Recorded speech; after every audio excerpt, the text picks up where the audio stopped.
Halo, Sobat Sejarah dan Geografi. Ketika kita melihat peta Asia Tenggara, kita melihat ribuan pulau yang dipisahkan oleh laut. Tapi, tahukah Anda bahwa pulau-pulau ini termasuk Jawa, Sumatera, Kalimantan, dan Semenanjung Malaya dulunya menyatu dalam sebuah benua raksasa? Inilah Sundaland, daratan purba yang menyimpan kunci evolusi manusia dan keanekaragaman hayati. Mari kita telusuri fakta-fakta menakjubkan tentang benua yang hilang ini. Sundaland adalah perpanjangan dari lempeng benua Asia yang muncul ke permukaan saat terjadi zaman es periode Pleistosen. Ketika sebagian besar air dunia membeku menjadi gletser dan lapisan es di kutub, permukaan laut global turun drastis, hingga lebih dari 120 meter. Paparan Sunda yang dangkal di antara pulau-pulau modern menjadi kering, menciptakan daratan luas yang menghubungkan pulau-pulau besar dan semenanjung Malaya. Daratan ini luasnya sebanding dengan India saat ini. Secara biologis dan antropologis, Sundaland adalah jembatan kehidupan. Daratan ini memungkinkan migrasi flora, fauna,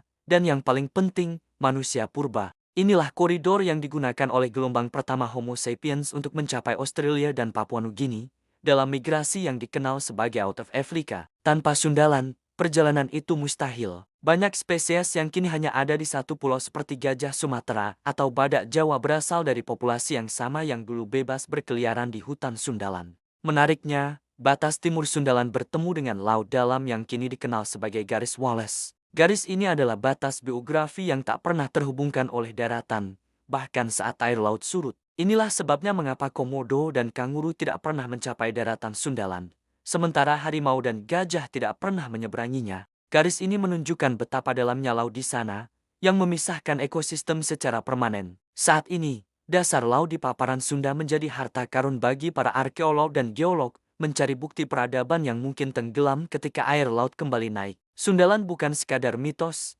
melainkan fakta geologis yang menentukan warisan alam dan budaya Asia Tenggara. Daratan yang kini terendam itu adalah kunci untuk memahami migrasi besar-besaran, kekayaan hayati, dan sejarah purba yang membentuk kawasan kita hari ini. Pernahkah Anda bertanya-tanya mengapa di Pulau Kalimantan dan Sumatera Anda bisa menemukan harimau dan orangutan?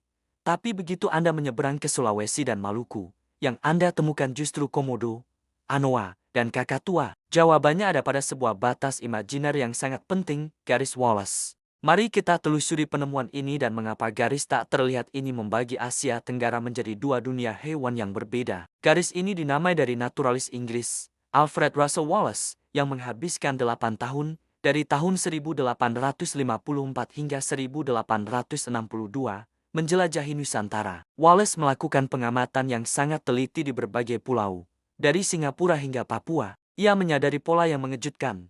Fauna di Bali dan Kalimantan sangat mirip dengan Asia daratan, namun fauna di Lombok dan Sulawesi memiliki kemiripan dengan Australia dan tidak ditemukan di bagian barat. Ada batas geografis tajam yang memisahkan mereka. Garis Wallace adalah batas geologis antara dua lempeng benua utama, paparan Sunda di barat dan paparan Sahul di timur. Rahasia garis ini adalah kedalaman laut. Selama zaman es, ketika air laut surut, paparan Sunda menjadi kering Sundaland dan paparan Sahul juga menjadi kering Sahul. Namun, di antara Sundaland dan Sahul, terdapat palung laut dalam yang tidak pernah mengering. Celah laut dalam inilah yang bertindak sebagai penghalang alami yang efektif, mencegah hewan darat dari kedua sisi untuk menyeberang, bahkan di masa laut terendah sekalipun. Garis Wallace membagi kepulauan menjadi dua zona fauna utama, fauna oriental barat, didominasi mamalia plasental dan fauna Australasia timur, didominasi marsupial dan burung eksotis. Namun, di antara dua batas ini, terdapat zona transisi yang dikenal sebagai Wallacea. Wilayah ini,